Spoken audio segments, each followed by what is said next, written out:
So எல்லாருக்கும் ஒரு பெரிய ஹாய். முக்கியமா ஃபிலிம் ரோல் ஃபேமிலிக்கு எல்லாரும் வந்துட்டீங்கல்ல. இன்னைக்கு நம்ம பார்க்க போறத ஒரு சாதாரண படம் அப்படின்னு நம்மளால சொல்லவே முடியாது. மனுஷனா பிறந்த ஒவ்வொருத்தரும் பார்க்க வேண்டிய முக்கியமான படங்கள்ல இதுவும் ஒண்ணு. சவுத் கொரியால இருக்கிற ஒரு மலை கிராமம் ஒண்ணு. அந்த கிராமத்துக்கு போகிறதுக்கு ரோடு வசதி கிடையாது. ட்ரெயின் அந்த வழியா போகும். ஆனா அவங்க ஊர்ல நிக்கிறதுக்கு அங்க ஒரு ஸ்டேஷன் இல்ல. ஸோ அதனால மக்கள் எல்லோருமே அவங்க ஊருக்கு போகிறதுக்கு ட்ரெயினுடைய ட்ராக்லயே தினமும் உயிரை பணைய வச்சு போவாங்க. ஸோ அப்படி அந்த கிராமத்துல இருக்கிற ஒரு பையன் நம்ம ஊருக்கு ஒரு ரயில்வே ஸ்டேஷன் வேணும் அப்படின்னு பிரசிடென்ட்டுக்கு லெட்டர் எழுதுறாரு. சோ அந்த லெட்டருக்கு பிரசிடென்ட் கிட்ட இருந்து பதில் வந்ததா, இவர் நினைச்ச மாதிரியே அவருடைய கிராமத்துக்கு ஒரு ரயில்வே ஸ்டேஷனை கட்டினாரா இல்லையான்றதுதான் முழு கதையே. சோ இந்த படம் ஒரு அழகான காவியம். உங்க பிலிம் ரோலோட 5 ஸ்டார் மூவியும் கூட. சோ கண்டிப்பா இது உங்களை டிசப்பாயின்மெண்ட் பண்ணவே பண்ணாது. அதோட நீங்க வந்திருக்கிற இடம் உங்க பிலிம் ரோல் ஞாபகமா உங்க பிலிம் ரோலை சப்ஸ்கிரைப் பண்ணி உங்க சப்போர்ட்டை கொடுங்க. சோ இன்னைக்கு நம்ம 2021வது வருஷத்துல ரிலீஸ் ஆன miracle letters to the president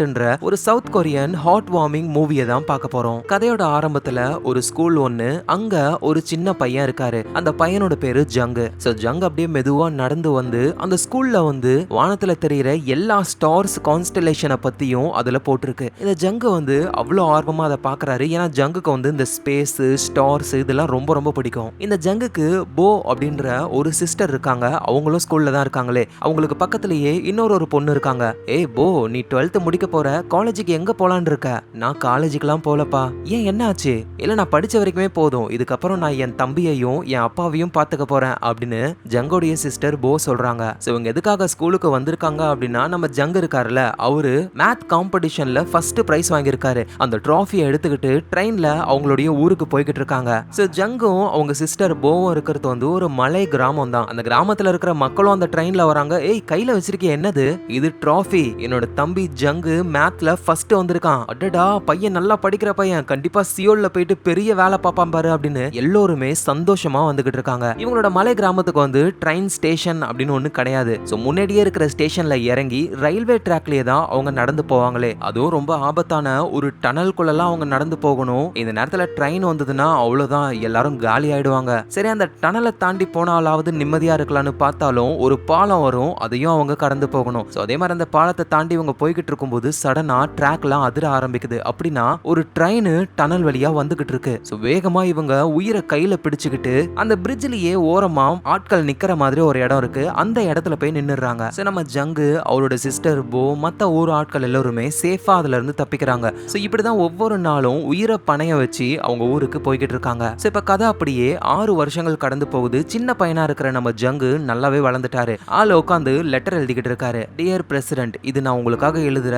52வது letter. என்னோட பேரு ஜங். நான் போன்ஜியான் ட்ரீன்ற ஒரு கிராமத்துல இருந்து லெட்டர் எழுதுறேன். எங்க கிராமத்துக்கு ஒரு ஸ்டேஷன் இல்லாததுனால உயிரை பணைய வச்சு நாங்க ரயில்வே ட்ராக்ல தான் நடந்து வருமே. சோ அதனால ப்ளீஸ் எங்களுக்கு ஒரு ரயில்வே ஸ்டேஷன் வேணும், ஹெல்ப் பண்ணுங்க அப்படின்னு இந்த மாதிரி பிரசிடென்ட்டுக்கு லெட்டர் எழுதுறது தான் நம்ம ஜங்கோடைய வேலையே. அதோட ஜங்கு இப்ப ஹை ஸ்கூல் படிச்சுக்கிட்டு இருக்காரு. ஸ்கூலுக்கு கிளம்பலான்னு ரெடி ஆகும் பொழுது ஜங்கோட சிஸ்டர் போ இருக்காங்கல்ல, டேய் சாப்பாடெல்லாம் எடுத்து வச்சுக்கிட்டியா, ஸ்வெட்டர்லாம் போட்டுக்கோ, ஏன்னா குளிரும் அப்படின்னு சொல்லி கிளம்புறாங்க. ஸ்கூலுக்கு போக காலங்காத்தால 3 மணிக்கெல்லாம் வீட்டுல இருந்து கிளம்பிடுறாங்க. ஜங்குக்கும் போவுக்கும் ஒரு அப்பா இருக்காரு. ஆனா அவரு வீட்டுக்கு வர்றதே ரொம்ப ரேர் தான். அவரு ரயில்வே ஸ்டேஷன்லயே இருப்பாரு. ஏன்னா இவரு ஒரு ட்ரெயின் டிரைவர். அந்த ரூட் வழியா வண்டியை ஓட்டுறது இவரும் அவரோட ஃப்ரெண்டும் தான். இங்க நம்ம ஜங்கும் போவும் அப்படியே நடந்து வராங்க ரயில்வே ட்ராக்லயே. ட்ரெயின் ஏதாவது வருதா அப்படின்னு சொல்லி ஜங்கு ட்ராக்ல காதை வச்சு கேட்பாரு. பக்கத்துல போவும், என்னடா சவுண்ட் ஏதாவது கேக்குதா, நீ கரெக்டா சொன்னாதான்டா நம்மளால டனல்ல போக முடியும் அப்படின்னு. ட்ரெயின் எதுவும் வரல, வா நம்ம போலாம் அப்படின்னு அந்த டனல்ல கடந்து போவாங்க. ஒருவேளை ட்ரெயின் வந்துருச்சுன்னா ஓரமா குத்த வச்சு உட்காந்துருவாங்க. ட்ரெயின் கிராஸ் பண்ணி போனதுக்கு அப்புறம் இவங்க நடந்து போவாங்க.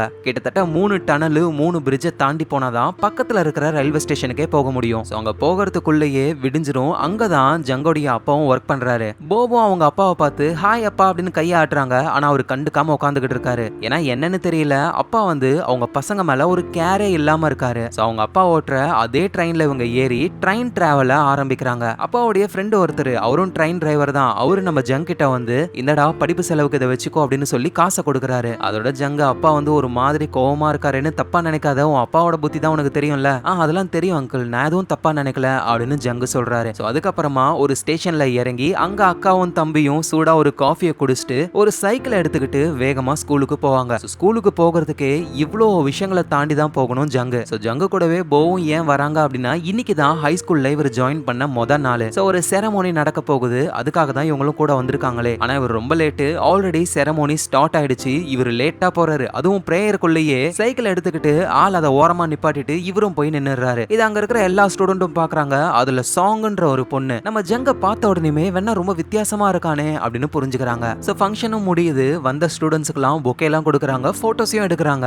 நம்ம ஜங்கும் அவரோட சிஸ்டர் கூட சேர்ந்து போஸ் கொடுக்கறாரு. போட்டோ எடுக்கிற கேமராமேனும் என்ன சார் போஸ் இதுக்கு என்ன குறைச்சல், நல்லா தானே இருக்கு, எடுத்து கொடுங்கண்ணா அப்படின்னு சொல்ல அவரும் எடுத்து கொடுக்கறாரு. சோ இப்படியே நாட்கள் போகுது. ஜங்கும் ஸ்கூலுக்குலாம் போயிட்டு வராரு. ஒரு நாள் எக்ஸாம். அந்த எக்ஸாமுக்கே இவர் லேட்டா தான் போறாரு. ஏன்னா இவர் எவ்வளவு விஷயங்களை தாண்டி வராருன்னு நமக்கு தெரியும். அதுவும் எக்ஸாம் முடியறதுக்கு இன்னும் 5 நிமிஷம் தான் இருக்கு. ஆளு உள்ள போயிட்டு டப்புன்னு எழுதுறாரு. ஏன்னா மேத் எக்ஸாம். இவருக்கு மேத்தமேட்டிக்ஸ்னா செம்மையா வரும். இது அந்த சாங்ன்ற பொண்ணும் பாக்குறாங்க. வந்தது இவன் எவ்வளவு லேட்டு, ஆனா நம்ம எல்லாரும் முன்னாடியும் முடிச்சிட்டு உட்காந்துக்கிட்டு இருக்கான்னு ஷாக்ல இருக்காங்க. அதுவும் அவங்க ஃப்ரெண்ட்ஸ் கிட்ட எல்லாம் கண்டிப்பா இவன் ஒரு ஜீனியஸ் டி, எதை வச்சு சொல்ற, ஒரு தடவை அவன் பின்னாடி உட்காந்துக்கிட்டு ஷோல்டரை தட்டினா எல்லாரும் தட்டின சைடு தானே திரும்பி பார்ப்பாங்க, இவன் இந்த பக்கம் திரும்பி பாக்குறான். அப்புறம் ஒரு பேப்பரை நல்லா உருட்டி அவன் காதுக்குள்ள விட்டம்பாரு. நேரம் எல்லாரும் அவங்க காதை ஸ்ட்ரைட்டா தானே சொரியுவாங்க. ஆனா இவன் ஓ அப்படியே வரியான்னு இந்த பக்கமா சுத்தி வந்து சொரியிறான். அட எல்லாரும் உன் கையை காட்டு அப்படின்னு சொன்னா இப்படிதானே காட்டுவாங்க. அவன் குஷ்டம் அந்த மாதிரி கையை காட்டுறான். கண்டிப்பா அவன் ஒரு ஜீனியஸ்ன்னு சொல்ல இதெல்லாம் கேட்ட அந்த ஃப்ரெண்டு பொண்ணும் என்னடி சொல்றேன்னு ஷாக் ஆகுறாங்க. சோ அப்புறம் நம்ம ஜங்க வந்து லைப்ரரியில உட்காந்து படிச்சுக்கிட்டு இருக்கும்போது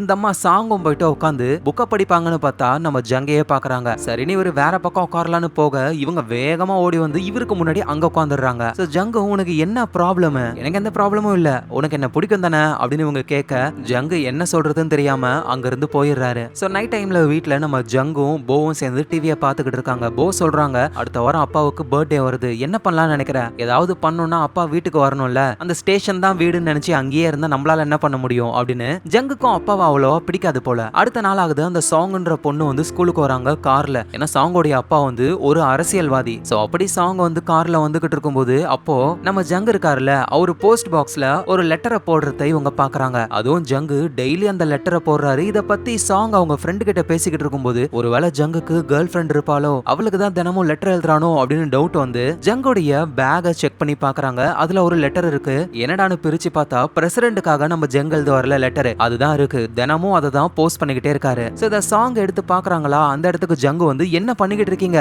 இது என்னோட லெட்டர்னு வாங்கி வச்சிடுறாரு. சோ அதுக்கப்புறமா வீட்டுக்கு போறாரு. வீட்டுக்கு போகிறதுக்கும் நைட் ஆயிடும். பார்த்தா அப்பா வெளியே தான் நிக்கிறாரு. அவரு ஜங்க கண்டுக்காம நேரா உள்ள போறாரு. ரெண்டு பேருமே உட்காந்து சாப்பிட்டுக்கிட்டு இருக்காங்க. இப்பதான் அப்பாவுடைய கோவமும் என்னன்னு தெரிய வருது. அப்பாவுக்கு வந்து இந்த கிராமத்துல இருக்க சுத்தமா பிடிக்கவே இல்ல. ஏன்னா இங்க போயிட்டு வர வசதிகள்லாம் எதுவும் கிடையாது. அப்பா வேலை செய்யற அந்த ஸ்டேஷன் இருக்கிற ஊர்லயே தங்கலாம் அப்படின்னு கூப்பிடுறாரு. ஆனா ஜங்கு தான் இந்த ஊரை விட்டு நான் வரமாட்டேன், இங்கேயே தான் இருப்பேன் அப்படின்னு பிடிவாதமா இருக்காரு. அதனாலதான் அப்பாவுக்கும் கோவம். சோ அடுத்த நாள் ஆகுது. வழக்கம் போல நம்ம ஜங்கு சைக்கிள்ல ஸ்கூலுக்கு போய்கிட்டு இருக்கும்போது அங்க கார்ல வர நம்ம சாங், நீ எழுதின லெட்டரை நான் பார்த்தேன், பிரசிடென்ட்ட போயிட்டு டியர் பிரசிடென்ட்னு கூப்பிடுற, அவருனா உன் லவ்வரா, மரியாதையா லெட்டர் எழுதினாதான் அவர்கிட்ட இருந்து ரிப்ளை கிடைக்கும், அது எப்படி எழுதணும் நான் உனக்கு சொல்லி தரேன், ஏன்னா என்னோட அப்பா ஒரு காங்கிரஸ் மேன் அப்படின்னு சொல்லிட்டு அவங்க போறாங்க.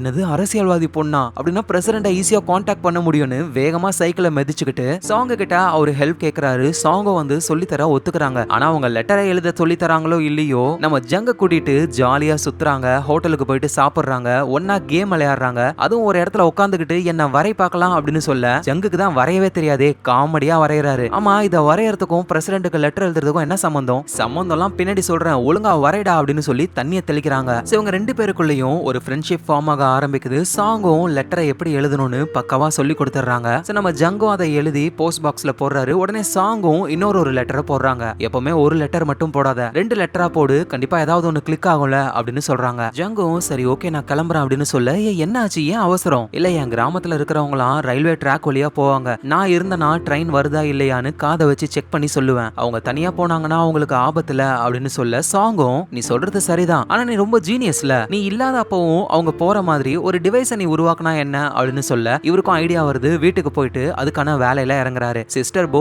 வந்து டே என்னடா பண்ணிக்கிட்டு இருக்க நீனு, அது இப்ப சொல்ல முடியாது, நாளைக்கு உனக்கு சொல்றேன். இவர் ஒரு டிராயிங் மாதிரி பண்ணி வச்சிருக்காரு. இது என்னதுடா, இது வந்து நடக்கிறதுக்கான சிம்பிள், இத பார்த்தா நடக்கிற மாதிரியா இருக்கு, கைய காலை விரிச்சுக்கிட்டு பறக்கிற மாதிரி இருக்கு, உனக்கு அப்படி தோணலாம், ஆனா மத்தவங்க இதை பார்த்தாங்கன்னா நடக்கிறதுக்கான சிம்பிள்னு புரிஞ்சுப்பாங்க அப்படின்னு இவர் சொல்லி தொடர்ந்து அந்த சிக்னலை செய்யறாரு. சோ அடுத்த நாள் ஆகுது. அவருடைய கிராமத்து ஆளுங்க எல்லாம் கூட்டிட்டு வந்து இங்க பாருங்க இதுதான் நான் செஞ்ச சிக்னல், ரயில்வே ட்ராக்கோட இது கனெக்ட் ஆகிருக்கும், அதுல இருக்கிற வைப்ரேஷனை டிடெக்ட் பண்ணி ட்ரெயின் ஏதாவது வந்தது அப்படின்னா நிக்கிற மாதிரி ஒரு சிம்பிள் இருக்குல்ல, இதுல வந்து இந்த முள்ளு நிக்கும், இதுல நின்னுச்சுன்னா நீங்க யாரும் ட்ராக்ல நடந்து போக கூடாது. சோ இப்போ இந்த முள்ளு மேல இருக்கு அப்படின்னா ட்ரெயின் வர போகுது அப்படின்னு இவர் சொல்றாரு. அதே மாதிரியே ட்ரெயின் போகுது. அந்த ட்ரெயின் கிராஸ் ஆகி போனதுக்கு அப்புறம் அந்த முள்ளு அப்படியே கீழே வந்துருது. இத இத பார்த்து அந்த மக்கள்லாம் அப்படியே கை தட்டுறாங்க, சூப்பர்ரா ஜங்கு அப்படின்னு. சரி ஓகே, இப்போ இந்த சிம்பிள் வந்துருச்சுன்னா நீங்க என்ன பண்ணணும் அப்படின்னு சொல்ல அந்த மக்கள் எல்லாருமே கை காலை விரிச்சுக்கிட்டு பறக்கிற மாதிரி போஸ கொடுக்குறாங்க. பக்கத்துல இருந்து அக்கா போவும் சிரிக்கிறாங்க. நான் தான் சொன்னல இது நடக்கிற மாதிரி இல்லடா பறக்கிற மாதிரி இருக்குன்னு. ஐயோ இது பறக்கிற சிம்பிள் கிடையாது, இது நடக்கிற சிம்பிள். இந்த இடத்துக்கு வந்துருச்சுன்னா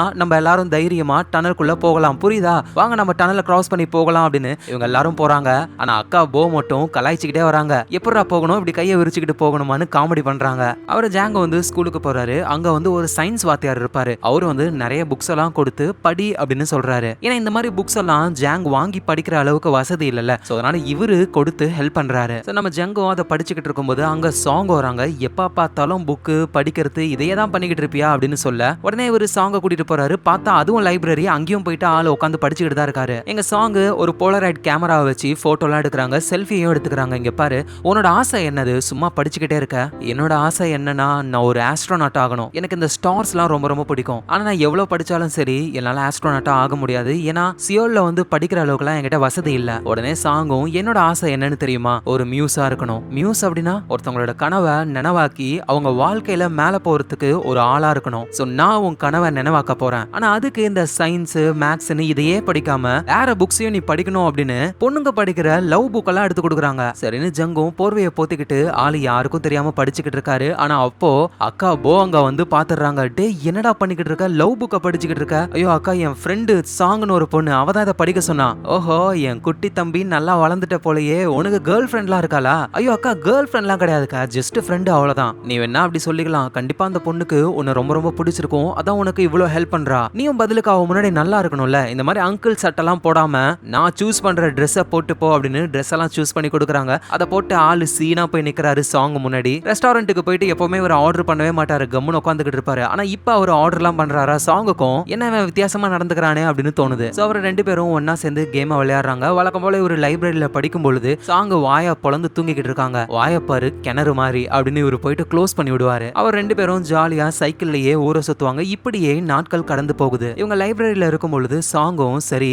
உன் கனவு நிறைவேறணும் அப்படின்னா நீ சியோல்ல வந்து படிக்கணும், படிக்கிறியா? எனக்கும் ஆசைதான், ஆனா நான் சியோலுக்கு வந்துட்டேன்னா என் அக்காவை விட்டு பிரிஞ்சிருக்கணும்ல, எனக்கு என் சிஸ்டர் போ கூடவே இருக்கணும், அதனால நான் வரமாட்டேன். ஓ அப்படியா, ஒருவேளை உங்க ஊருக்கு ஸ்டேஷன் வந்துச்சுன்னா கண்டிப்பா உன்னால வர முடியும்ல, ட்ரெயின்லயே அப்படியே ஜாலியா. ஆனா பிரசிடென்ட் கிட்ட இருந்து எந்த ஒரு ரிப்ளையும் வரல. அதுக்கு காரணம் என்னன்னா நீ யாருன்னே பிரசிடென்ட்டுக்கு தெரியாது. சோ உன்னை ஃபேமஸ் ஆக்குனா பிரசிடென்ட்டுக்கு உன்னை தெரியும், நம்ம ஊர்ல நடக்கிற ஒரு ஃபேமஸான குவிஸ் காம்படிஷன் இருக்கு அப்படின்னு சொல்லி அதுக்கான கேள்விகள் எல்லாம் கேக்குறாங்க. ஆனா இவருக்கு ஜெனரல் நாலேஜ் சுத்தமா கிடையாது, எல்லாத்துக்கும் தப்பு தப்பா ஆன்சர் சொல்றாரு. சரின்னு சாங்கும் கடுப்பாகி சும்மா கேக்குறாங்க. 4,78,039 இன்ட்டு 85,127 எவ்வளவு அப்படின்னு கேட்க நம்ம ஜங்கும் டக்குன்னு சொல்றாரு 4,071 கோடியே 87,12,783 சொல்ல சாங்கு ஆடி போயிடுறாங்க. டேய் உனக்கு மேத்தமேட்டிக்ஸ் தான் செம்மையா வருது, சோ அதுல ஏதாவது குவிஸ் இருக்கான்னு பார்த்து அதுல கலந்துக்கலாம் அப்படின்னு சொல்லி வேலையை ஸ்டார்ட் பண்றாங்க. சோ அதுக்கு ஏத்த மாதிரியே ஒரு காம்படிஷன் இருக்கு, அதுல ஜெயிக்கிறவங்களுக்கு பிரசிடென்ட் கையால அவார்டு கிடைக்குமா. சோ இதுக்கு தான் காத்துக்கிட்டு இருந்தேன்னு அந்த காம்படிஷன்லயும் கலந்துக்கிட்டு ஃபர்ஸ்ட் பிரைஸ் அடிக்கிறாரு நம்ம ஜங்கு. ஆனா அதுக்கப்புறம் தான் தெரிய வருது அந்த பிரைஸா வந்துட்டு பிரசிடென்ட் கொடுக்கலையா, எஜுகேஷன் பிரசிடென்ட் அவரு கொடுக்கறாராம். அட என்னடா இது இப்படி புஸ்ன்னு ஆயிடுச்சுன்னு செமையா கடுப்பாக்குறாங்க இவங்க. அவதான் சாங்கும் பேசாம நம்மளே நேரா பிரசிடென்ட பார்க்க போனா வா நம்ம பஸ்லயே சியோலுக்கு போகலாம் அப்படின்னு இவங்க கிளம்பி போக ஆரம்பிக்கிறாங்க. ஆனா நம்ம ஜங்க வந்து ட்ரெயின்ல போயிருக்காரு, அவரோட ஊருக்கு நடந்து போயிருக்காரு, பஸ்ல இது வரைக்கும் போனதே இல்லையா. அதனால அந்த டிராவல் ஒத்துக்காம கொஞ்ச தூரம் கூட போகல, வாமிட் எடுக்க ஆரம்பிக்கிறாரு. சோ இதுவும் ஊத்திக்குச்சு அப்படின்னு என்ன பண்ணலாம்னு யோசிக்கிறாங்க. நம்ம சாங்கும் எனக்கு ரொம்ப போர் அடிக்குது, நம்ம வேணா படத்துக்கு போலாமா அப்படின்னு சொல்ல ஜங்கும் ஓகேன்னு சொல்றாரு. ஆனா இவங்க நேரா அவங்களுடைய வீட்டுக்கு கூட்டிட்டு போறாங்க. ஏன்னா வீட்லயே டெக்கு போட்டு படம் பார்க்கலாம் அப்படின்னு சொல்லி பிளான் பண்ணி படத்தையும் பார்க்க ஆரம்பிக்கிறாங்க. அப்ப அந்த படத்துல வந்து ஒரு ரொமான்டிக் சீன் வருது. அதை பார்த்த உடனே இவங்களுக்குள்ள இருந்த அந்த ஃப்ரெண்ட்ஷிப் லவ்வா மாறுது. நம்ம ஜங்கு சாங்குக்கு உமா கொடுக்கலான்னு போறாரு ஆளு. ஆனா சடனா அந்த டெக்கு ஸ்டக் ஆயிடுது. அதோட வீட்டுக்கு சாங்கோடைய அம்மா வர இவங்க என்ன பண்றதுன்னு தெரியாம நம்ம ஜக்க வந்து அந்த டெக்க பிடிங்கி அப்படியே பிச்சு போட்டுறாரு. சாங் அப்புறம் கேஷுவலா அவங்க அம்மா கிட்ட போயிட்டு அம்மா இவன் தான் ஜங்கு, நான் சொல்லிருக்கேன்ல நாங்க ரெண்டு பேரும் ஹோம் ஒர்க் பண்ணிக்கிட்டு இருக்கோம் அப்படின்னு சொல்ல அம்மாவும் ஜங்க வந்து சாப்பிட்டு போன்னு சொல்றாங்க. ஐயோ இல்ல நான் அவசரமா போகணும்னு ஜங்கு அங்க இருந்து கிளம்பி போறாரு. அடுத்த நாள் ஆகுது, ஜங்கு ஸ்கூலுக்கு வந்துடுறாரு. ஆனா சாங்கு கிளாஸுக்கு வரல. ஐயோ நம்ம உமா கொடுக்க வந்தது அவங்க அம்மாவுக்கு தெரிஞ்சு அப்பா கிட்ட மாட்டிக்கிட்டாலோ அப்படின்னு பயப்படுறாரு. அதுக்கு ஏத்த மாதிரியே ஜங்க பிரின்சிபல் கூப்பிடுறாராம். ஏன் இவரு என்ன கூப்பிடுறாரு அப்படின்னு போய் பார்த்தா அங்க நம்ம சாங்கும் அவங்களுடைய அப்பாவும் இருக்காங்க. பிரின்சிபல் கிட்ட இங்க வந்திருக்காங்கன்னா நம்மள மாட்டியோட தான் வந்திருக்காங்கன்னு உடனே ஜங்க என்ன பண்றாருன்னா ஐயோ அங்கிள் தெரியாம தான் நான் உமா கொடுத்துட்டேன் அப்படின்னு பொழுது எனது உமாவா படிப்பு விஷயமா சாங்க நான் சியோலுக்கு அனுப்ப போறேன், நீயும் நல்லா படிக்கிற பையன்னு சாங் சொன்னா, அதான் உங்க ரெண்டு பேரையுமே சியோலுக்கு சியோலுக்கு அனுப்பலான்னு பார்த்தா நீ என்ன உம்மான்ற, எது படிப்பு விஷயமானு சாங்க பார்த்தா சாங்கும் டே ஏன்டா இப்படி பண்றேன்னு மிரட்ட, அது வந்து நான் உம்மான்னு சொல்லல, வீட்டுக்கு வந்தப்போ எனக்கு உப்மா கொடுத்தாங்க அது நல்லா இருந்ததுன்னு சொன்னேன்னு மலிப்பிடுறாரு. சோ ஜங்கு வந்து காசை பத்தி கவலைப்படவே தேவையில்லை, அவரு நினைச்ச மாதிரியே சியோல்ல போய் படிக்கலாம். ஆனா இதுக்கு நம்ம ஜங்கு ஒத்துக்கவே இல்ல. நேரா வீட்டுக்கு வராரு. சிஸ்டர் போ கிட்டயும் இந்த விஷயத்த சொல்றாரு. அவங்க திட்டுறாங்க, டே நீ இந்த ஊரை விட்டு போனாதாண்டா வாழ்க்கையில பெரிய ஆள் ஆக முடியும், நான் இந்த ஊருன்னு நீ இங்கேயே இருந்தனா உன்னால ஒன்னும் பண்ண முடியாது. ஜங்கும் என்னால உன்னை விட்டுலாம் போக முடியாதுக்கா, சோ அதனால இதை பத்தி பேசாத அப்படின்னு அவரு ஸ்டாப் பண்ணிடுறாரு. சோ இப்படியே நாட்கள் போகுது. ஒரு நாள் ட்ரெயின்ல வந்துகிட்டு இருக்கும்போது இவங்க எல்லாரும் அவங்க கிராமத்துக்கு போறதுக்கு பாலம் டனல் எல்லாம் கடந்து போவாங்கல்ல, அதுல ஒரு பாலத்துக்கு கீழே நிறைய மக்கள் இருக்காங்க. ஏதோ ரெஸ்கியூ மாதிரி போய்கிட்டு இருக்கு. என்ன ஆச்சுன்னு தெரிஞ்சுக்க ஸ்டேஷன்ல இறங்கி அப்படின்னு நடந்து வராரு. இவர் செட் பண்ணிருப்பார்ல ஒரு சிக்னல், அதை வந்து அடிக்கடி மெயின்டைன் பண்ணாம இருந்ததுனால ட்ரெயின் வரல அப்படின்ற மாதிரியே முள்ளு நின்னு போச்சு. ஒருவேளை இது ஒர்க் ஆகலன்னு தெரியாம மக்கள் போய் யாருக்காவது ஏதாவது அடிபட்டுருச்சான்னு வேகமா ஓடி போறாரு. சோ இவரும் அந்த பாலத்துல நடந்து வராரு. அப்பதான் கீழே இவர் நினைச்ச மாதிரியே ட்ரெயின் வந்து மோதி ஒரு லேடி இறந்து போயிட்டாங்க. பாவம் அவங்களோட குழந்தை அனாதை ஆயிடுச்சு. சோ இது எல்லாமே நம்மளோட தப்பு தான் அப்படின்னு சொல்லி இவர் சோகமா அப்படியே அந்த பாலத்துக்கிட்ட நடந்து வர இத கீழ இருந்து ஜங்கோடைய அப்பாவும் பாக்குறாரு. தம் பையன் படுற கஷ்டத்தை பார்த்து இவரும் கஷ்டப்படுறாரு. அதோட இப்பதான் நமக்கு பெரிய உண்மையும் தெரிய வருது. இதே பாலத்துல தான் 6 வருஷத்துக்கு முன்னாடி நம்ம ஜங்கு சின்ன பையனா இருக்கும் பொழுது ட்ரெயின் வருது அப்படின்னு சொல்லி வேகமா ஓடி வந்திருப்பாங்க. ஓரமா ஆட்கள் நிக்கிற மாதிரி ஒரு பிளேஸ் இருக்கும், அங்க வந்து எல்லாரும் சேஃபா நின்னு இருப்பாங்க. யாருக்கும் எதுவும் அடிப்படல. ஆனா நம்ம ஜங்கு ஜெயிச்ச அந்த மேத்தமேட்டிக்ஸ் காம்படிஷன்ல ஃபர்ஸ்ட் வந்தாருல, அந்த டிராஃபி கீழே விழ போயிடுச்சா, அதை எடுக்கணும்னு ஜங்கோடைய சிஸ்டர் போ ட்ரை பண்றாங்க. அந்த டைம்ல ட்ரெயின் வந்து பயந்து போய் அப்படியே பாலத்துல இருந்து கீழே விழுந்து ஜங்கோட சிஸ்டர் போ இறந்து போயிட்டாங்க. அதுவும் ஜங்கோடைய கண்ணுக்கு முன்னாடியே. இந்த விஷயம் அப்பாவுக்கு தெரிய வந்து அவர் வேகமா ஓடி வராரு. பாலத்துல இருந்து கீழே தண்ணியில விழுந்திருப்பாங்க போ. அவங்க உடம்ப தேர்றதுக்கு நைட்டு ஃபுல்லா ட்ரை பண்றாங்க. ஆனா அவங்க உடம்ப கண்டுபிடிக்கவே முடியல. ஆனா நம்ம ஜங்கோடைய அந்த டிராஃபி மட்டும் கிடைச்சது. சோ அப்பாவும் மனசு வெறுத்து போயிடுறாரு. பொண்ணு இல்லாம நம்ம மட்டும் வாழ்ந்து என்ன பண்ண போறோம்னு அதே தண்ணியிலேயே மூழ்கி இறந்து போகலாம் அப்படின்னு போகும்பொழுது அந்த இடத்துல ஒரு குரல் கேக்குது, நம்ம ஜங்கோடதுதான். அக்கா எங்க போன, விளையாடாத சீக்கிரம் வாக்கா அப்படின்னு ஒரு கத்த.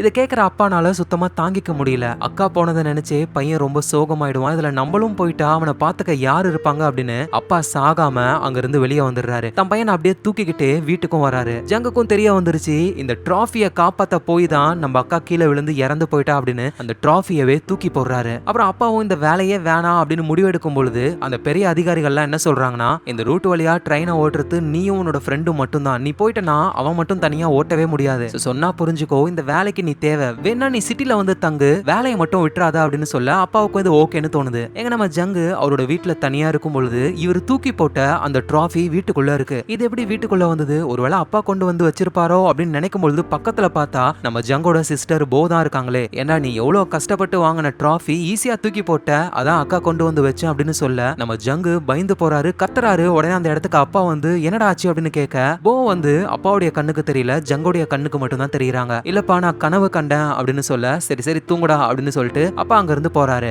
ஜங்கு மெதுவா அவங்க அக்கா போவுடைய கையை பிடிக்க இவரால போவை தொட முடியுது. அவ்வளவு சந்தோஷம், அக்காவை கட்டி பிடிச்சுக்கிறாரு. அக்கா உனக்கு என்ன ஆச்சு, ரொம்ப வலிச்சிருச்சா அப்படின்னு சொல்லி கேட்க போவும் எனக்கு வலிலாம் ஒண்ணும் இல்ல, உன்னை பார்க்கணும்னு நினைச்சேன் அதான் வந்தேன், சரி நான் இப்ப போகணும் அப்படின்னு சொல்ல ஜங்கு வந்து விட மாட்டாரு. ப்ளீஸ் நீ என்னை விட்டு போவாத, நீ என்ன சொன்னாலும் நான் கேட்கறேன்க்கா, நல்லா படிக்கிறேன், நல்ல பிள்ளையா இருக்கேன்க்கா, ப்ளீஸ் என்னை விட்டு போயிடாதக்கா, நீ இல்லாம என்னால ஒரு விஷயம் கூட பண்ண முடியாதுன்னு தேம்பி தேம்பி அலம்பொழுது போவுடைய மனசும் தாங்காம அவங்களும் அலறாங்க. சரி விடு, நீ இந்த வீட்லயே இருக்கிற வரைக்கும் நான் உன் கூடவே இருப்பேன் சரியா, உன்னால எப்ப உன்னை பாத்துக்க முடியுதோ அது வரைக்குமே நான் உன்னை விட்டு போக மாட்டேன் அப்படின்னு அக்கா போ சொல்றாங்க. சோ ஜங்குக்கும் அவ்வளவு சந்தோஷம், அக்காவை கட்டி பிடிச்சுக்கிட்டு அழுதுகிட்டு இருக்காரு. ஆனா இங்க அப்பா வேற ஒரு பிளான் போட்டாரு. ஏன்னா இங்க இருக்கிற வரைக்கும் அவருக்கு வந்து இறந்து போன போவுடைய ஞாபகமா இருக்கு, சோ அதனால சிட்டில வாழலாம் அப்படின்னு சொல்லி அவரோட பையன் ஜங்கையும் கூட்டிட்டு போலான்னு ட்ரை பண்றாரு. ஆனா ஜங்கு கதவை சாத்திக்கிட்டு ரூம் குள்ளேயே இருக்காரு. ஜங் கதவை தர நம்ம இங்க இருந்து போகணும், நான்லாம் போக முடியாது, அக்கா விட்டு நான் வரமாட்டேன், டேவ் போ இறந்து போயிட்டாடா புரிஞ்சுக்கோ, அக்கா இறந்துலாம் போகல, அக்கா இங்க தான் இருக்கா என் கூட,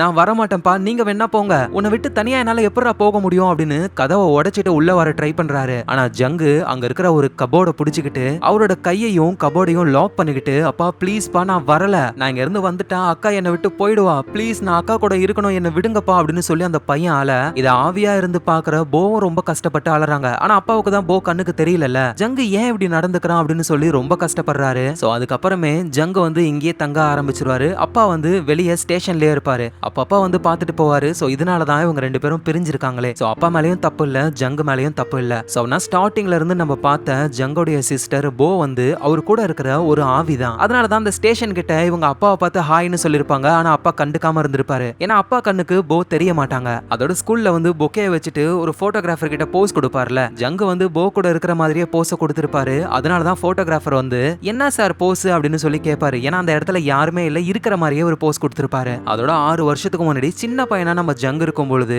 போ என்ன வயசுல இருந்தாங்களோ அதே வயசுல தான் 6 வருஷம் கழிச்சும் வளராம அவங்க இருந்திருப்பாங்களே. ஏன்னா போ வந்து ஒரு ஆவிதான், ஜங்கு கண்ணுக்கு மட்டும் தெரிவாங்க. சோ கதை பிரசன்ட் டைமுக்கு வருது. நம்ம ஜங்க படிக்க வைக்கிறதுக்கு சாங்கோடைய அப்பா ஓகேன்னு சொல்லி சாங்கும் ஜங்கும் சேர்ந்து சியோலுக்கு போக போறாங்க. ஆனா நம்ம ஜங்கு அந்த வீட்டை விட்டு வரமாட்டாரு. ஏன்னு நமக்கு தெரியும். ஏன்னா அந்த வீட்டுல அவர் இருக்கிற வரைக்கும் தான் அவங்க அக்காவோட ஆவி இவர் கூட இருக்குமே. சோ அதனால அக்காவை பெரிய மனசு இல்லாம அவர் சியோலுக்கு படிக்க போகவே இல்ல. வெயிட் பண்ணி பார்த்துட்டு சாங் மட்டும் சியோலுக்கு போயிடுறாங்களே. இதை தூரத்துல இருந்து நம்ம ஜங்கும் பாக்குறாரு. அப்புறம் அப்படியே மெதுவா அவரோட வீட்டுக்கிட்ட வரும் பொழுது இவர் உருவாக்கினா அந்த சிக்னல் ஃபெயிலியர் ஆகி ஒரு லேடி இறந்து போயிட்டாங்கல்ல, அவங்களோட குழந்தை கூட அனாதையா இருக்குமே, அந்த குழந்தைய அவரு பாக்குறாரு. மனசு ரொம்ப கஷ்டப்பட்டு அழ ஆரம்பிக்கிறாரு. சோ இப்படியே காலங்கள் கடந்து போகுது. அதே ட்ராக்ல தான் அவரோட ஊருக்கு தொடர்ந்து போய்கிட்டு இருக்காரு. வசந்த காலம் பனிகாலம்னு போய்கிட்டே இருக்கு. அப்பதான் ஒரு நாள் ஜங்கோடைய வீட்டுக்கு ஒரு போன் கால் வருது. அட்டன் பண்ணி பேசினா, நீங்க தான் பிரசிடென்ட்டுக்கு லெட்டர் மேல லெட்டரா எழுதுறதா அப்படின்னு சொல்லி ஒரு விஷயத்த சொல்றாங்க. இந்த விஷயத்த ஜங்கு அவருடைய அப்பா ஊர்ல இருக்கிற பெரியவங்க கிட்ட சொல்ல எல்லாரும் பேசிக்கிறாங்க. என்ன விஷயம்னா, பிரசிடென்ட் வந்து நம்ம ஜங்கு எழுதின லெட்டருக்கு ரெஸ்பான்ஸ் பண்ணிட்டாரு. நம்ம ஜங்கோடைய கிராமத்துக்கு ஒரு ஸ்டேஷனை கட்டிக்கலாம் அப்படின்னு பிரசிடென்ட்டே பெர்மிஷன் கொடுத்துட்டாரு. ஆனா கவர்மெண்ட் கட்டி தர மாட்டாங்களாம். சோ நிலம் இருக்கு, அங்க பொருள் எல்லாம் வாங்கி ஸ்டேஷனை கட்டுறதெல்லாம் பெரிய வேலை, நம்மளால பண்ண முடியாது அப்படின்னு எல்லாரும் கிவ் அப் ஆகும் பொழுது நம்ம ஜங்க என்ன பண்றாருன்னா, நமக்கான ஸ்டேஷனை நம்ம தான் கட்டணும் அப்படின்னு சொல்லி அவரு மட்டுமே தனியா அந்த ஸ்டேஷனை கட்டுற வேலையில இறங்குறாரு. அப்ப இவரோட வீட்டுக்கு ஒரு பார்சல் ஒண்ணு வருது. சியோல்ல இருக்கிற நம்ம சாங் கிட்ட இருந்து தான். அவங்க ஒரு டேப் ரெக்கார்டரையும் நிறைய டேப்ஸையும் அனுப்பியிருக்காங்க. அதுல அவங்க பேசி வேற இருக்காங்க. அதை ஒரு பிளே பண்ணலான்னு போகும்பொழுது ஆவியா இருக்கிற நம்ம போவும், டே பிளே பண்றான், நானும் கேட்கறேன், அதெல்லாம் வேணாம் நீ ஓரமா போ, அதெல்லாம் முடியாது நான் கேட்பேன் அப்படின்னு ஆன் பண்ண. சாங்கும் என்ன சொல்றாங்கன்னா, டே என் கூட சியோலுக்கு வந்து படிப்புன்னு பார்த்தா மூஞ்ச கூட காட்டல இல்ல நீனு, அவனை வர ஆத்திரத்துக்கு அப்படியே உன் கழுத்தை நெரிச்சு கொன்னுலான்னு தோணுது. சரி லவ் பண்ணி தொலைச்சிட்டேமேனு சும்மா விடுறேன். அப்புறம் என்ன பிரசிடென்ட் கிட்ட இருந்து ரிப்ளை வந்துருச்சு போலயே, மாவன இதுக்கப்புறம் பிரசிடென்ட்டுக்கு லெட்டர் எழுதாத, நான் ரொம்ப தூரம் தள்ளி வந்திருக்கேன், எனக்கு எழுதுற லெட்டர் ஒரு நாள் லெட்டர் வராம இருக்கட்டும், நேர்ல வந்து கொன்னுடுவேன் அப்படின்னு சொல்லி மிரட்டி அனுப்பியிருக்காங்க. இதை கேட்கிற போவும், பரவாயில்லடா சாங்குக்கு உன் மேல ரொம்ப பாசம் போலயே அப்படின்னு சொல்றாங்க. இவரும் சோகமா சாங் கூட எடுத்துக்கிட்ட அந்த செல்ஃபி போட்டோவை பார்த்து சாங்க இப்பதான் இவரு மிஸ் பண்ணவே ஆரம்பிக்கிறாரு. அந்த ஃபீலிங்கோடவே ஆளு ஸ்டேஷனை கட்டுறதுக்கான வேலையில இறங்குறாரு. இவர் கூட ஹெல்ப் பண்றது வந்து இறந்து போன லேடியோடைய ஒரு பொண்ணு இருக்காங்கல்ல, அவங்க மட்டும் தான். கையெல்லாம் காப்பு காய்ச்சி போயிடுது. அப்பதான் ஒருத்தர் வந்து இங்க இருக்கிற கல்லெல்லாம் இப்படிதான்டா ரிமூவ் பண்ணணும்னு செஞ்சு காட்டுறாரு. அதோட நம்ம எங்க படுற கஷ்டத்தை பார்த்து அந்த கிராம மக்கள் எல்லாருமே வந்து ஹெல்ப் பண்ண ஆரம்பிக்கிறாங்க. ஒன்னா சேர்ந்து அந்த ஸ்டேஷனையும் கட்ட ஆரம்பிக்கிறாங்க. சோ நம்ம ஊர் ஸ்டேஷனுக்கு என்ன பேர் வைக்கலாம் அப்படின்னு யோசிக்கும் போதுதான் அங்க இருக்கிற எல்லாருமே ஒன்னா இறந்து போன போவோடைய பேர்லயே நம்ம ஸ்டேஷனை ஆரம்பிக்கலாம் அப்படின்னு சொல்லி போவோடைய பேரையே வைக்கிறாங்க. சோ ஒரு வழியா ஸ்டேஷனை கட்டி முடிச்சிடுறாங்க. ரொம்ப சின்ன ஸ்டேஷன் தான், ஆனா அவங்க மனசுல சந்தோஷம் ரொம்ப அதிகமா இருக்கு. சோ இந்த மாதிரி நம்ம எங்க வந்து ஒரு ஸ்டேஷனையே கட்டிருக்காரு அப்படின்ற விஷயம் ஒரு ஜேர்னலிஸ்டுக்கு தெரிய வந்து அவரு எங்க மீட் பண்ணி இந்த மாதிரி நீங்க பண்ண விஷயத்த ஆர்டிகலா ஒரு மேகசின்ல போடலான்னு இருக்கும். சோ இந்த ஸ்டேஷனை எப்படி கட்டணும்னு உங்களுக்கு தோணுச்சு, இத பத்தி ஃபுல் டீடைலா சொல்லுங்க அப்படின்னு சொல்ல எங்கும் இன்டர்வியூவை கொடுக்கறாரு. அவர் மெதுவா நடந்து வீட்டுக்கு வராரு. இன்னைக்கு இவரோட பர்த்டே வேற. ஆனா என் பர்த்டேவை யாரு கண்டுக்க போறாங்க அப்படின்னு சோகத்துல இருக்கும் பொழுது அங்க சாங் இருக்காங்க. இவரோட பர்த்டே இன்னைக்கு தான் தெரிஞ்சுக்கிட்டு வீட்டுக்கே வந்துட்டாங்க லீவ் போட்டு. ஏண்டா என் கால்லாம் எவ்வளவு வலிக்குது தெரியுமா, இவ்வளவு தூரமாடா தினமும் ஸ்கூலுக்கு நடந்து வருவ, சரி வா எனக்கு ரொம்ப பசிக்குது அப்படின்னு சொல்லி எங்கு சாப்பாடெல்லாம் செஞ்சு அத சாங்குக்கு கொடுக்கறாரு. பக்கத்திலே தான் போவோடைய ஆவியும் இருக்கு. அதோட நம்ம ஜங்கோடைய சிஸ்டர் போ வந்து இறந்து போயிட்டாங்க அப்படின்ற விஷயம்லாம் சாங்குக்கு தெரியாது. உன்னோட சிஸ்டர் எங்கடா, வீட்டுல இல்லையா, வெளியே போயிருக்காங்களா, அம்மா வெளியே போயிருக்காங்க, நீ சாப்பிடுன்னு சொல்லி சாப்பிடுறாங்க ஒன்னா. அப்ப சாங் வந்து ஒரு விஷயத்த சொல்றாங்க, பிசிக்ஸ் டீச்சர் உங்ககிட்ட சொன்னார்ல சீக்கிரமா அந்த எக்ஸாம் போய் அட்டென்ட் பண்ணு இப்படின்னு பேச ஜங்கும், ப்ளீஸ் இத பத்தி பேசாத, வாய மூடு, ஏன் நம்ம 2 பேர் மட்டும் தானே இருக்கோம், பேசினா என்ன அப்படின்னு சாங் தொடர்ந்து பேச ஆரம்பிக்கிறாங்க. இத ஆவியா போவும் கேட்டுக்கிட்டு இருக்காங்க. உனக்கு நாசால ஒரு ஆஸ்ட்ரோனாட் ஆகணும்ன்றது தானே ஆசை, இப்ப கொரியால நடக்கிற இந்த எக்ஸாம்ல நீ ஃபர்ஸ்ட் இடத்துக்கு வந்தனா நம்ம கவர்மெண்டே ஸ்பான்சர்ஷிப் கொடுத்து அமெரிக்கால உன்னை படிக்க வைப்பாங்க, நீ ஆஸ்ட்ரோனாட் ஆயிடலாம், உன் கனவு நிறைவேறிடும் அப்படின்னு இவங்க சொல்றாங்க. இதை கேட்கிற போவோடைய ஆவிக்கும் புரிய வருது, நம்மளால தான் இவன் இதே வீட்டுக்குள்ள இருக்கான், ஆனா ஜங்குக்கு இதை தாண்டி நிறைய கனவுகள் இருக்குன்னு புரிஞ்சுக்கிறாங்க. அப்புறம் ஜங்கோடைய பர்த்டே கேக்கெல்லாம் வெட்டி ஜாலியா செலிப்ரேட் பண்றாங்க. அதுக்கப்புறமா சாங்க விட்டுட்டு வரதுக்காக நைட் டைம் வேற கையில டார்ச் லைட் எடுத்துக்கிட்டு ஜங்கு தான் கூட்டிட்டு போறாரு. இந்த சாங்கும் என்ன டே பதிலுக்கு எனக்கு லெட்டர் எழுதுன்னு சொன்னல, ரிப்ளை கூட பண்ணாம இருக்க, உண்மையிலே நீ என்ன மிஸ் பண்ணியா அப்படின்னு கேட்கும் போதுதான், எங்க பாரு நான் லெட்டர்லாம் எழுதுனேன் தான், ஆனா உன் அட்ரஸ் நீ சொல்லவே இல்லையே, எங்க நான் அனுப்புறது, ஓ ஆமால அதை நான் மறந்துட்டேன் அப்படின்னு இப்ப அவங்களுடைய அட்ரஸ் எழுதி கொடுக்குறாங்க. சோ அதுக்கப்புறமா அப்படியே அவங்க நடந்து போறாங்க. சாங்கு நம்ம ஜங்கோடைய கையை பிடிச்சுக்கிட்டு ஒருத்தரோட ஒருத்தர் ஒருத்தர் கை கோர்த்து அப்படின்னு நடந்து போய்கிட்டு இருக்கும்போது சடனா ஜங்கு லைட் ஆஃப் பண்ணிடுறாரு. ஏன்டா லைட் ஆஃப் பண்ண, ரொம்ப இருட்டா இருக்கு, பயமா இருக்கு அப்படின்னு சொல்லும் போதுதான் தொணன்னு பேசாம சாங் அங்க பாரு அப்படின்னு சொல்றாரு. பார்த்தா அந்த ட்ராக்கோடைய 2 சைடுல செடிகள்லாம் இருக்கும்ல, அதுல இருந்து அப்படியே மின்மினி பூச்சிகள்லாம் பறக்க ஆரம்பிக்குது. அதை பார்க்க அவ்வளவு அழகா இருக்கு. அதை பார்த்து இவங்க ரசிக்கிறாங்க. அடுத்த நாள் ஆகுது, இவர் ஸ்கூலுக்கு போறாரு. அங்க டீச்சர் வந்து ஹால் டிக்கெட்டையும் கொடுக்குறாங்க. இந்த எக்ஸாம் வந்து சியோல்ல நடக்குது, கண்டிப்பா நீ கலந்துக்கோ, நம்ம கவர்மெண்டே ஸ்பான்சர்ஷிப் பண்ணி ஒன்னு அமெரிக்காவுக்கு அனுப்போம் அப்படின்னு சொல்றாங்க. நம்ம ஜங்குக்கும் தெரியும் நம்ம எக்ஸாம் எழுதுனா கண்டிப்பா நம்ம தான் ஃபர்ஸ்ட் வருவோம், அமெரிக்காவுக்கு போவோம் அப்படின்னு. ஆனா நம்ம போயிட்டா நம்ம அக்கா போ வந்து மறைஞ்சு போயிடுவாள, அக்கா இல்லாம நம்ம எப்படி வாழ்றது அப்படின்ற ஒரு தயக்கம் அவருக்கு. எதுக்காக இவரு போவை விடாம இருக்காரு அப்படின்னா, போ இறந்து போனதுக்கு காரணமே நம்ம தான். நம்மளோட டிராஃபியை பிடிக்க போய் தான் அக்கா கீழே விழுந்து இறந்து போயிட்டாங்க. அதோட நம்ம ஜங்குக்கு வந்துட்டு அம்மா கிடையாது. ஜங்கு பிறக்கும் பொழுதே அம்மா இறந்து போயிட்டு இருக்காங்க. சோ அம்மா இறந்து போனதுக்கும் நம்ம தான் காரணம், அக்கா இறந்து போனதுக்கும் நம்ம தான் காரணம் அப்படின்னு சொல்லி அந்த கில்ட்னால தான் இன்னமும் அதே ஊர்ல அக்கா கூடவே இருக்காரு. சோ அந்த ஹால் டிக்கெட்டை வாங்கிட்டு வீட்டுல உட்காந்து பாத்துக்கிட்டு இருக்கும்போது சடனா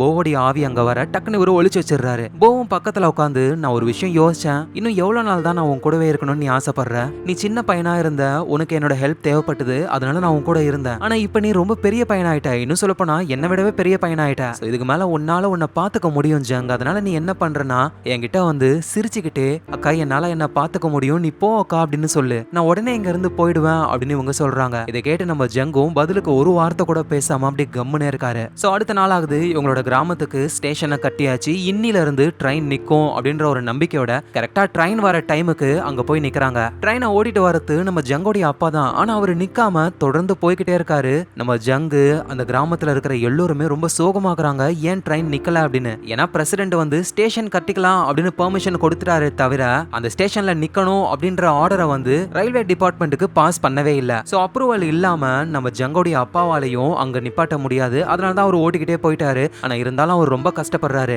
அப்பாவுடைய ஃப்ரெண்டும் சரி கவலைப்படாத, நம்ம கிட்ட ஒரு பவருமே இல்லையே, மேலிடத்துல எப்ப நிப்பாட்ட சொல்றாங்களோ அப்பதான் நம்மளால நிப்பாட்ட முடியும். அதோட ஜங்க பத்தின ஒரு ஆர்டிகல் இந்த புக்ல வந்திருக்கு பாரு அப்படின்னு சொல்லி கொடுக்கறாரு. இவரும் அந்த ஆர்டிகலை ஃபுல்லா படிக்கிறாரு. அதுல என்ன போட்டிருக்குன்னா, ஜங்கு பிறக்கும் பொழுதே அவங்க அம்மா இறந்து போயிட்டாங்களாம். அதுக்கப்புறமா ஜங்கோடைய சிஸ்டர் போவும் அவரோட டிராஃபியை பிடிக்க போய் தான் இறந்து போயிட்டாங்களாம். இந்த மாதிரி நிலைமை வேற யாருக்கும் வரக்கூடாதுன்றதுக்காக தான் இந்த ஸ்டேஷனே நான் கட்டினேன் அப்படின்ற மாதிரி அவர் கொடுத்த இன்டர்வியூலாம் இருக்கு. சோ இந்த விஷயம் வந்து அப்பாவுக்கு தெரியல. அப்பா என்ன நினைச்சிட்டாருன்னா, ஜர்னலிஸ்ட் தன்னாலேயே அதெல்லாம் எழுதிட்டாங்க அப்படின்னு சொல்லி அந்த மேகசின் கம்பெனிக்கு கால் பண்ணி ஜர்னலிஸ்ட போட்டு கிளின்னு கிளிக்கிறாரு. அப்பதான் அவர் சொல்றாரு, சார் இதெல்லாம் நாங்களா ஒன்னும் எழுதல, உங்க பையன் சொன்னதை தான் எழுதிருக்குமே, தான் அம்மாவை கொன்னதும் நான் தான், தான் சிஸ்டரை கொன்னதும் நான் தான், ஒரு கில்ட்ல உங்க பையன் இருக்கான், அவ்வளவு கஷ்டப்பட்டு சொன்னான் சார், அதனாலதான் நாங்க போட்டோமே அப்படின்னு சொல்ல அப்பாவுக்கும் இப்பதான் புரிய வருது நம்ம பையன் எவ்வளவு பெரிய கில்ட்ல இருக்கான் அப்படின்னு. எங்க இதே நேரத்துல நம்ம யங்கோ வந்து அந்த ரயில்வே ட்ராக் கிட்ட உட்காந்துக்கிட்டு ஆவியா இருக்கிற போ கிட்ட தான் பேசிக்கிட்டு இருக்காரு, கையில அந்த ஹால் டிக்கெட்டை வச்சுக்கிட்டு. போவும் வந்து, ஜங் இங்க பாரு, ஒழுங்கா நீ அந்த எக்ஸாம் எழுதி அமெரிக்காவுக்கு போற வேலையை பாரு, நீ பெரிய ஆள் ஆகணும், அதுதான் எங்க எல்லாருக்கும் பெருமை அப்படின்னு சொல்ல,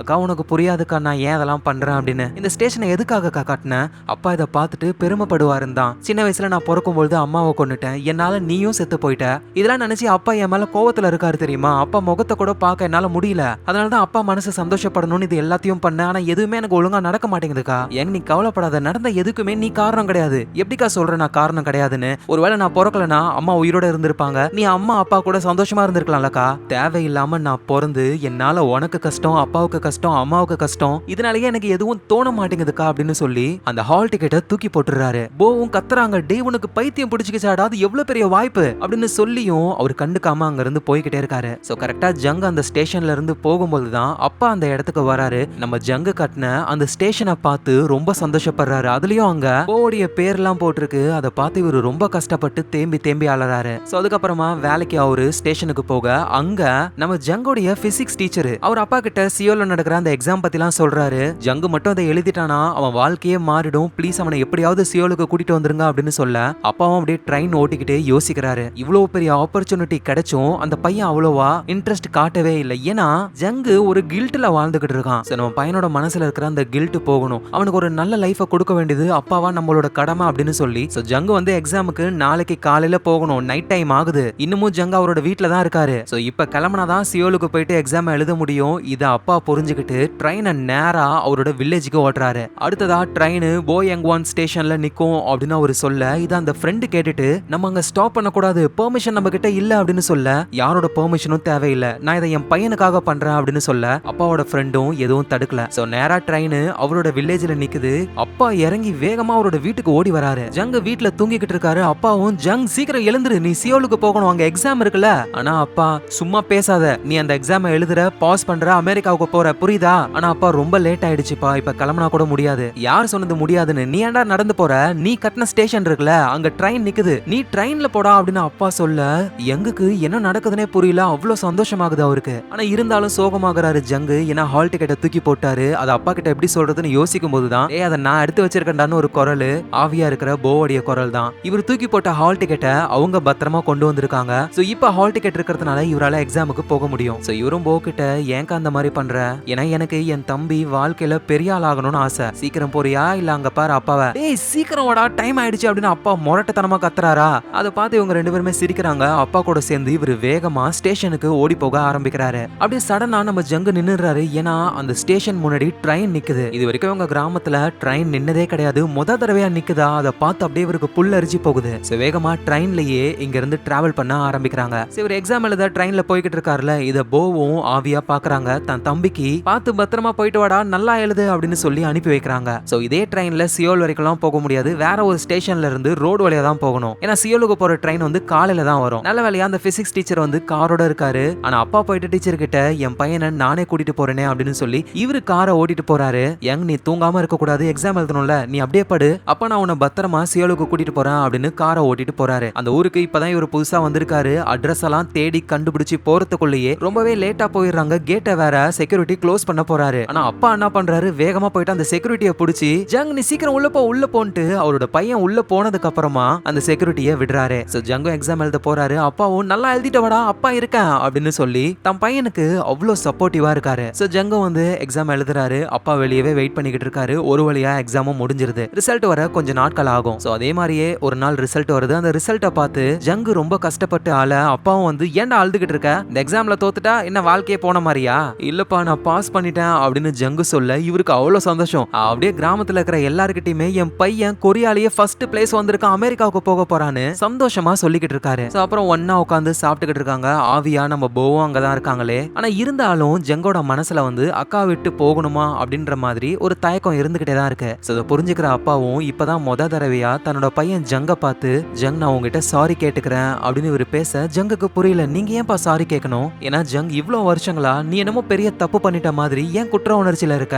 அம்மா இறந்து போனது காரணம் நீ கிடையாது, நான் தான் அப்படின்னு அவரு சொல்றாரு. நீ அம்மா வயித்துல இருக்கும் பொழுது அம்மாவுக்கு பிரசவ வலி வந்துருச்சு. நானும் என்னால முடிஞ்ச வரைக்கும் சீக்கிரமா வீட்டுக்கு வந்தேன். ஆனா நான் வந்து பார்க்கும் பொழுது அம்மா இறந்து போயிருந்தாங்க. நீ பிறந்திருந்த, உன்னோட சிஸ்டர் போவும் சின்ன புள்ள, அவளுக்கு எதுவும் தெரியாது, அழுதுகிட்டு இருந்தா. ஒருவேளை நான் இன்னும் கொஞ்சம் சீக்கிரமா வந்திருந்தேனா கண்டிப்பா உன் அம்மாவை காப்பாத்திருப்பேன். சோ உன் அம்மா இறந்து போனது காரணம் நீ கிடையாது, நான் லேட்டா வந்ததுதான். அதே மாதிரி உன்னோட சிஸ்டர் போ இறந்து போனதுக்கும் காரணம் நான் தான். அன்னைக்கு அந்த அவார்டை வாங்க அப்பாவா நான் தான் வந்திருக்கணும். ஆனா நான் வேலைன்னு ட்ரெயின் ஓட்ட வந்துட்டேன். அதனால எனக்கு பதிலா உன் சிஸ்டர் அங்க வந்தா. நான் எதையும் கண்டுக்காம ட்ரெயின் ஓட்ட வந்துட்டேன். நான் ஓட்டிட்டு வந்த ட்ரெயினை பார்த்து தான் நீங்க பயந்து போய் ஓரமா நின்னீங்க. அங்கிருந்து போ தவறி கீழே விழுந்து இறந்து போயிட்டா. சோ போ இறந்து போனதுக்கு காரணம் நீ கிடையாது ஜங், நான் தான். எல்லா பாவத்தையும் பண்ணது நான் தான். இதை தாங்கிக்க முடியாம சாகலாம் நான் போனேன். ஆனா உன்னோட குரல் கேட்டதுக்கு அப்புறம் நான் எழுந்து வெளியே வந்துட்டேன். உனக்காக வாழணும்னு நினைச்சேன். ஆனா நீ இதே வீட்டுக்குள்ளேயே இருந்து அக்கா இன்னும் உயிரோட இருக்கிற மாதிரி நினைச்சுக்கிட்டு இருக்க. நீ இந்த மாதிரி ஆனதுக்கு காரணம் நான் தான். நான் பண்ணதான் தப்பு. இந்த கில்ட் எனக்கு இருக்கிறதுனாலதான் உன் கண்ணை கூட என்னால பார்க்க முடியல.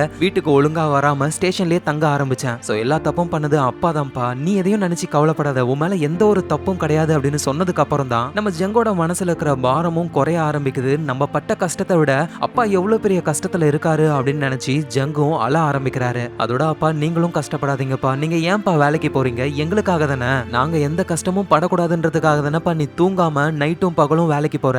எனக்கு உன் மேல எந்த கோவமும் இல்லப்பா, நீ கஷ்டப்படாதப்பா அப்படின்னு சொல்லி ஜங்க அவரோட அப்பாவை கட்டிப்பிடிச்சு அப்பாவை சமாதானப்படுத்துறாரு. ஆவியா இருக்கிற போவும் ரொம்ப கஷ்டப்பட்டு அழ ஆரம்பிக்கிறாங்க. அப்பா மேலேயே சாஞ்சிக்கிறாங்க. சோ அவ்வளவுதான், நம்ம ஜங்க வந்து கவர்மெண்டே அமெரிக்காவுக்கு அனுப்பி படிக்க வைக்க போகுது. அதோட ஜங்கு கட்டின இந்த ரயில்வே ஸ்டேஷனும் ஃபேமஸ் ஆகி இனிமே இங்க ட்ரெயின் நிக்கணும் அப்படின்னு ஒரு சட்டத்தையும் போட்டுறாங்க. சோ அமெரிக்காவுக்கு போக போற தன்னோட பையனை அப்பாவே ட்ரெயின்ல கூட்டிட்டு போறாரு. கிளம்பும் பொழுது அந்த கிராமத்துல இருக்கிற எல்லார்கிட்டயுமே போயிட்டு வரேன்னு நம்ம யங்கு சொல்லிட்டு ட்ரெயின்குள்ள வந்து உட்கார பக்கத்துல ஆவியா நம்ம போவும் இருக்காங்க. ஜங்கும் போவை பார்த்து அக்கா நீயும் அப்பாவும் இல்லனா நான் கண்டிப்பா இவ்வளவு தூரம் வந்திருக்கவே மாட்டேங்க்கா. எது நாங்க ரெண்டு பேர் தான் காரணமா? டேய் அந்த வாயாடி சாங்க விட்டுட்டியே, போகும்போது அவகிட்ட பாய் சொல்லிட்டு போடா, இல்லனா உன்னை அடிச்சு போட்டுற போறா. ஆனா ஆமால அவளை வேற மறந்துட்டேங்க்கா. அதோட உங்ககிட்ட ஒரு விஷயம் சொல்லணும் அப்படின்னு சொல்லி யங்கு ரொம்ப கஷ்டப்பட ஆரம்பிக்கிறாரு. இதை பாக்குற அக்காவும் புரிஞ்சுக்கிறாங்க. சொல்றாங்க, தைரியமா சொல்லு, சந்தோஷமா சொல்லு, என்னால முடிஞ்ச அளவுக்கு நான் ஹார்ட் ஒர்க் பண்ணுவேன்க்கா, அதோட நீ என்ன பாத்துக்கிட்டே தானே இருப்ப, நீ கவலைப்படாத, உன்னால என்ன பார்க்க முடியலனாலும் நான் உன்னை பாத்துக்கிட்டே தான் இருப்பேன். அப்படின்னா அக்கா இதுக்கப்புறம் என்னால என்ன பாத்துக்க முடியும், இனிமே நீ என்ன நினைச்சு கவலைப்பட தேவையில்லக்கா,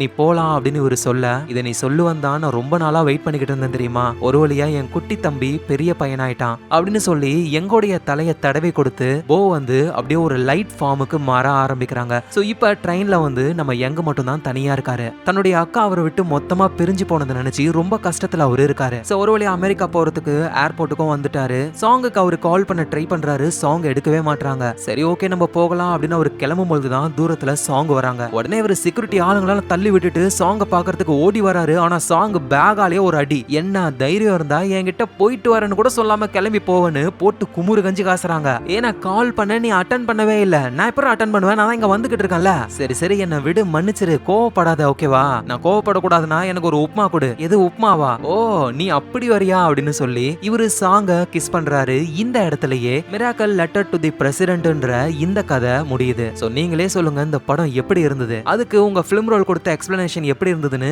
ஞாபகமா கீழே கமெண்ட்ல சொல்லுங்க. ஏன்னா உங்களுடைய கமெண்ட் தான் எனக்கு பூஸ்ட் மாதிரி. அதோட எல்லாரும் சப்ஸ்கிரைப் பண்ணி உங்க ஃபிலிம் ரோலை சப்போர்ட் பண்ணுங்க. நாளைக்கு நம்ம வேற லெவல் மூவில பார்க்கலாம். Lots of love guys.